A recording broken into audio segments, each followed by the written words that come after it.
O Livro dos Médiuns, Parte 2 das Manifestações Espíritas, Capítulo 30. Regulamento da Sociedade Parisiense de Estudos Espíritas. Fundada 1º de abril de 1858 e autorizada por decreto do Senhor Prefeito de Polícia, em data de 13 de abril de 1858, de acordo com o aviso do Excelentíssimo Senhor Ministro do Interior e da Segurança Geral. Nota: conquanto este regulamento seja fruto da experiência, não o apresentamos como lei absoluta, mas unicamente para facilitar a formação de sociedades aos que as queiram fundar, os quais aí encontrarão os dispositivos que lhes pareçam convenientes e aplicáveis às circunstâncias que lhes sejam peculiares. Embora já simplificada, essa organização ainda poderá ser muito mais, quando se trate não de sociedades regularmente constituídas, mas de simples reuniões íntimas que apenas necessitam adotar medidas de ordem, de precaução e de regularidade nos trabalhos.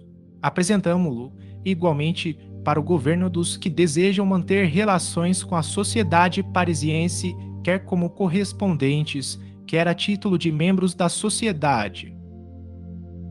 Capítulo 1. Fins e formação da sociedade.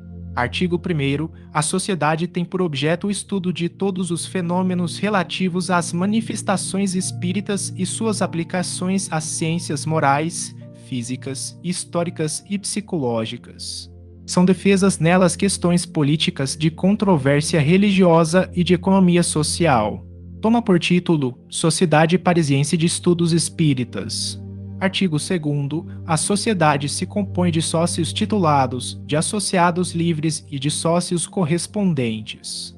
Pode conferir o título de sócio honorário a pessoas residentes na França ou no estrangeiro, que, pela sua posição ou por seus trabalhos, lhe possam prestar serviços assinaláveis.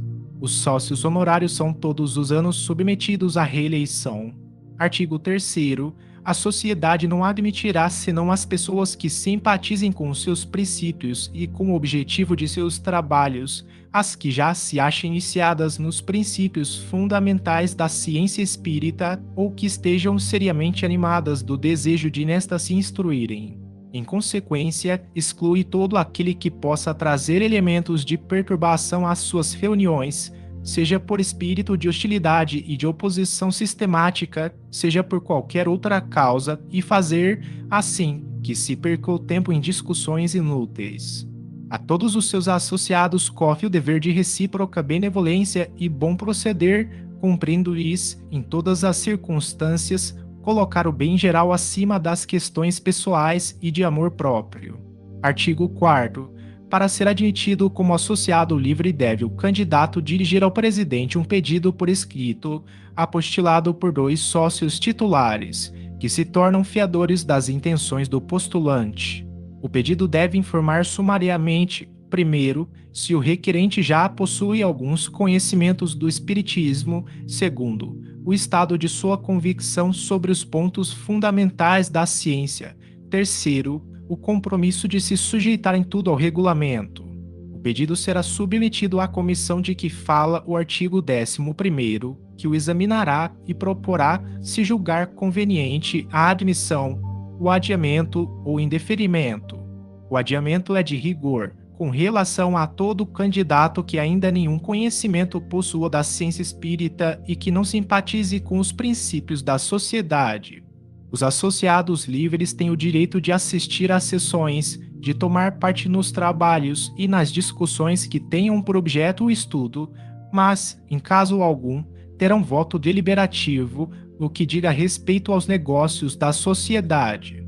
Os associados livres só o serão durante o ano em que tenham sido aceitos e, para permanecerem na sociedade, a admissão deles deverá ser ratificada no fim desse primeiro ano. Artigo 5º. Para ser sócio titular, é preciso que a pessoa tenha sido, pelo menos durante um ano, associado livre, tenha assistido a mais de metade das sessões e dado, durante esse tempo, provas notórias de seus conhecimentos e de suas convicções em matéria de espiritismo, de sua adesão aos princípios da sociedade e do desejo de proceder em todas as circunstâncias para com seus colegas, de acordo com os princípios da caridade e da moral espírita. Os associados livres, que hajam assistido regularmente durante 6 meses às sessões da sociedade, poderão ser admitidos como sócios titulares se, ademais, preencherem as outras condições. A admissão será proposta ex ofício pela comissão, com assentimento do associado, se for, além disso, apoiado por 3 outros sócios titulares. Em seguida, se tiver cabimento, será votada pela sociedade em escrutínio secreto após um relatório verbal da comissão. Só os sócios titulares têm voto deliberativo e gozam da faculdade concedida pelo artigo 25º. Artigo 6º. A sociedade limitará, se julgar conveniente, o número dos associados livres e dos sócios titulares. Artigo 7º. Sócios correspondentes são os que, não residindo em Paris, mantenham relações com a sociedade e forneçam documentos úteis a seus estudos. Podem ser nomeados por proposta de um único sócio titular. Capítulo 2. Administração. Artigo 8º. A sociedade é administrada por um presidente-diretor, assistido pelos membros de uma diretoria e de uma comissão. Artigo 9º. A diretoria se compõe de um presidente, um vice-presidente, um secretário principal, 2 secretários adjuntos e um tesoureiro. Além desses, um ou mais presidentes honorários poderão ser nomeados. Na falta do presidente e do vice-presidente, as sessões serão presididas por um dos membros da comissão. Artigo 10º. O presidente-diretor deverá dedicar todos os seus cuidados aos interesses da sociedade e da ciência espírita. Cabem-lhe a direção geral e a alta superintendência da administração, assim como a conservação dos arquivos.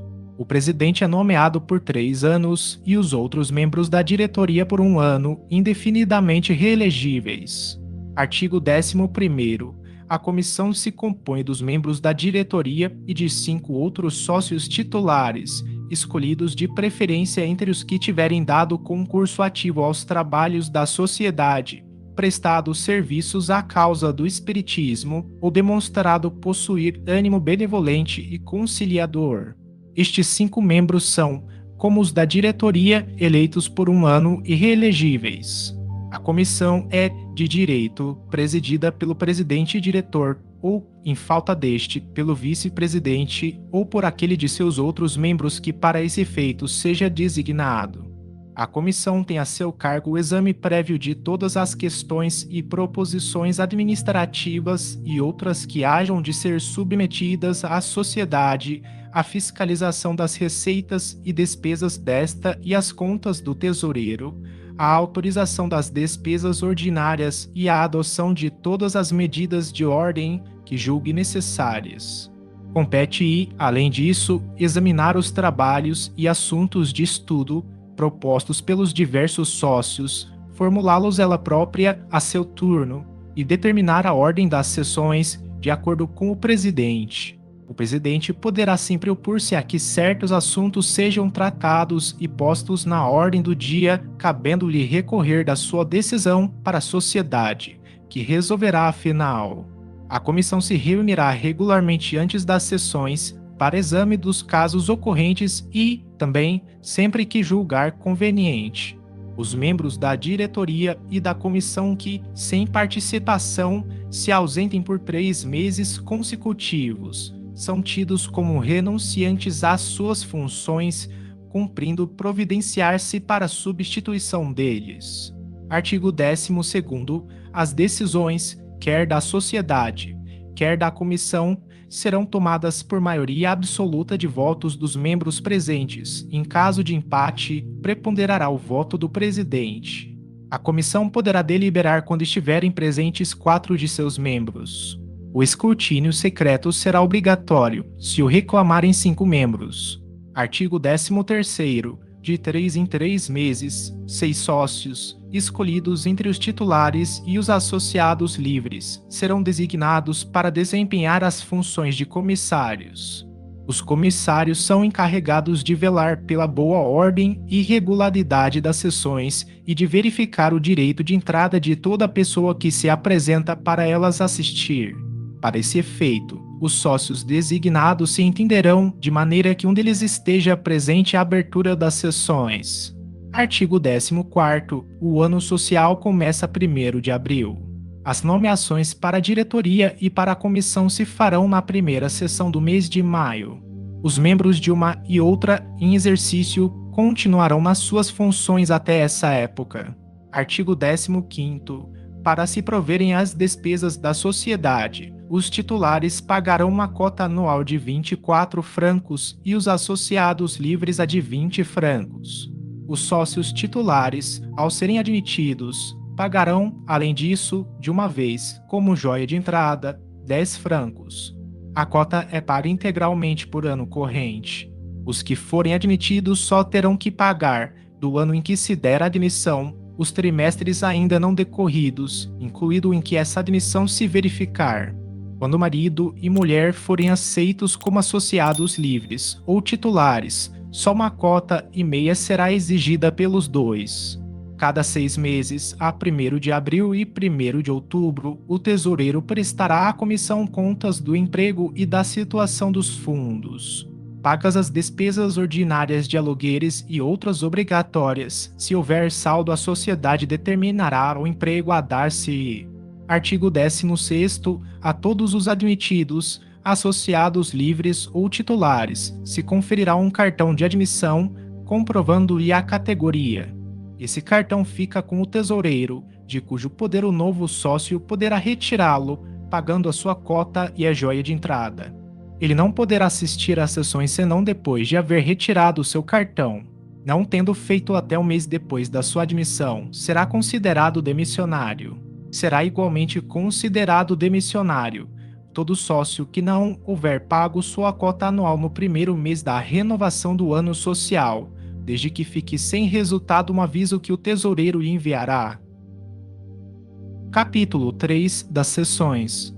Artigo 17º. As sessões da sociedade se realizarão às sextas-feiras, às 8 horas da noite, salvo modificação, se for necessária. As sessões serão particulares ou gerais, nunca serão públicas. Todos os que façam parte da sociedade, sob qualquer título, devem, em cada sessão, assinar os nomes numa lista de presença. Artigo 18º. O silêncio e o recolhimento são rigorosamente exigidos durante as sessões e, principalmente, durante os estudos. Ninguém pode usar da palavra sem a ter obtido do presidente. Todas as perguntas aos espíritos devem ser feitas por intermédio do presidente, que poderá recusar formulá-las conforme as circunstâncias. São especialmente interditas todas as perguntas fúteis, de interesse pessoal, de pura curiosidade, ou que tenham o objetivo de submeter os espíritos a provas, assim como todas as que não tenham um fim geral do ponto de vista dos estudos. São igualmente interditas todas as discussões capazes de desviar a sessão do seu objeto especial. Artigo 19º. Todo sócio tem o direito de reclamar seja chamado à ordem aquele que se afaste das conveniências nas discussões ou perturbe as sessões de qualquer maneira. A reclamação será imediatamente posta a votos, se for aprovada, constará na ata. 3 chamadas à ordem no espaço de 1 ano acarretam de direito a eliminação do sócio que nelas haja incorrido, qualquer que seja a sua categoria. Artigo 20º.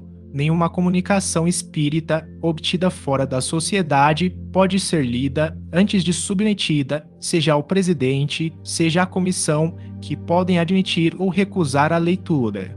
Nos arquivos deverá ficar depositada uma cópia de toda comunicação estranha cuja leitura tenha sido autorizada. Todas as comunicações obtidas durante as sessões pertencem à sociedade, podendo os médiuns que as tomaram tirar delas uma cópia. Artigo 21º. As sessões particulares são reservadas aos membros da sociedade. Realizar-se-ão nas primeiras e terceiras sextas-feiras de cada mês e também na quinta quando houver. A sociedade reserva para as sessões particulares todas as questões concernentes aos negócios administrativos, assim como os assuntos de estudo que mais tranquilidade e concentração reclamem ou que ela julgue conveniente aprofundar antes de tratá-lo em presença de pessoas estranhas. Tem direito de assistir às sessões particulares, além dos sócios titulares e dos associados livres, os sócios correspondentes, que se achem temporariamente em Paris, e os médios que prestem seu concurso à sociedade. Nenhuma pessoa estranha a esta será admitida às sessões particulares, salvo casos excepcionais e com assentimento prévio do presidente. Artigo 22. As sessões gerais se realizarão nas segundas e quartas sextas-feiras de cada mês. Nas sessões gerais, a sociedade autoriza a admissão de ouvintes estranhos, que poderão a elas assistir temporariamente, sem tomarem parte nelas. Cabe retirar essa autorização, quando julgue conveniente. Ninguém pode assistir às sessões, como ouvinte, sem ser apresentado ao presidente por um sócio, que se torna fiador de seu cuidado em não causar perturbação nem interrupção. A sociedade não admite como ouvintes senão pessoas que aspirem a tornar-se seus associados ou que simpatizem com seus trabalhos e que já estejam suficientemente iniciadas na ciência espírita para compreendê-los. A admissão deverá ser negada de modo absoluto a quem quer que deseje ser ouvinte por mera curiosidade ou cujos sentimentos sejam hostis à sociedade. Aos ouvintes é interdito o uso da palavra, salvo casos excepcionais, a juízo do presidente. Aquele que, de qualquer maneira, perturbar a ordem ou manifestar má vontade para com os trabalhos da sociedade, poderá ser convidado a retirar-se e, em todos os casos, o fato será anotado na lista de admissão e a entrada lhe será de futuro proibida, devendo limitar-se o número dos ouvintes pelos lugares disponíveis. Os que puderem assistir às sessões deverão ser inscritos previamente num registro criado para esse fim, com indicação dos endereços e das pessoas que os recomendam. Em consequência, todo pedido de entrada deverá ser dirigido, muitos dias antes da sessão, ao presidente, que expedirá os cartões de admissão até que a lista se ache esgotada. Os cartões de entrada só podem servir para o dia indicado e para as pessoas designadas. A permissão de entrada não pode ser concedida ao mesmo ouvinte para mais de 2 sessões, salvo autorização do presidente e em casos excepcionais. Nenhum membro da sociedade poderá apresentar mais de 2 pessoas ao mesmo tempo. Não tem limite às entradas concedidas pelo presidente. Os ouvintes não serão admitidos depois de aberta a sessão. Capítulo 4. Disposições diversas. Artigo 23º. Todos os membros da sociedade lhe devem ter o concurso. Em consequência, são convidados a colher, nos seus respectivos círculos de observações, os fatos antigos ou recentes, que possam dizer respeito ao espiritismo e aos assinalar. Cuidarão, ao mesmo tempo, de inquirir, tanto quanto possível, da notoriedade deles. São igualmente convidados a lhe dar conhecimento de todas as publicações que possam relacionar-se mais ou menos diretamente com o objetivo de seus trabalhos. Artigo 24º. A sociedade submeterá a um exame crítico as diversas obras que se publicarem sobre o espiritismo, quando julgue oportuno. Para esse feito, encarregará um de seus membros, associado livre ou titular, de lhe apresentar um relatório, que será impresso, se tiver cabimento, na Revista Espírita. Artigo 25º. A sociedade criará uma biblioteca especial composta das obras que lhe forem oferecidas e das que ela adquirir. Os sócios titulares poderão, na sede da sociedade, consultar quer a biblioteca, quer os arquivos nos dias e horas que para isso forem marcados. Artigo 26º. A sociedade, considerando que a sua responsabilidade pode achar-se moralmente comprometida pelas publicações particulares de seus associados, prescreve que ninguém poderá, em qualquer escrito, usar do título de sócio da sociedade, sem que a isso esteja por ela autorizado e sem que previamente tenha ela tido conhecimento do manuscrito. À comissão caberá fazer-lhe um relatório a esse respeito. Se a sociedade julgar que o escrito é incompatível com seus princípios, o autor, depois de ouvido, será convidado ou a modificá-lo ou a renunciar à sua publicação, ou, finalmente, a não se inculcar como sócio da sociedade. Dado que ele se não submeta à decisão que for tomada, poderá ser resolvida a sua exclusão. Por escrito que um sócio publicar sob o véu da anonímia e sem indicação alguma pela qual se possa reconhecê-lo como autor, será incluído na categoria das publicações ordinárias, cuja apreciação a sociedade reserva para si. Todavia, sem querer obstar à livre emissão das opiniões pessoais, a sociedade convida aqueles de seus membros que tenham a intenção de fazer publicações desse gênero a que previamente lhe peçam parecer oficioso no interesse da ciência. Artigo 27º, querendo manter no seu seio a unidade de princípios e o espírito de recíproca tolerância, a sociedade poderá resolver a exclusão de qualquer de seus sócios que se constitua causa de perturbação ou se torne abertamente hostil, mediante escritos comprometedores para a doutrina, opiniões subversivas, ou por um modo de proceder que ela não possa aprovar. A exclusão, porém, não pode ser decretada, senão depois de prévio aviso oficioso, se estificar sem efeito, e depois de ouvir o sócio inculpado, se ele entender conveniente explicar-se. A decisão será tomada por escrutínio secreto e pela maioria de 3/4 dos membros presentes. Artigo 28º. O sócio que voluntariamente se retire no correr do ano não poderá reclamar a diferença das cotas que haja pago. Essa diferença, porém, será reembolsada no caso de exclusão decretada pela sociedade. Artigo 29º. O presente regulamento poderá ser modificado, quando for conveniente. As propostas de modificação não poderão ser feitas à sociedade, senão pelo órgão de seu presidente, ao qual deverão ser transmitidas e no caso de terem sido admitidas pela comissão. Pode a sociedade, sem modificar o seu regulamento nos pontos essenciais, adotar todas as medidas complementares que lhe pareçam necessárias.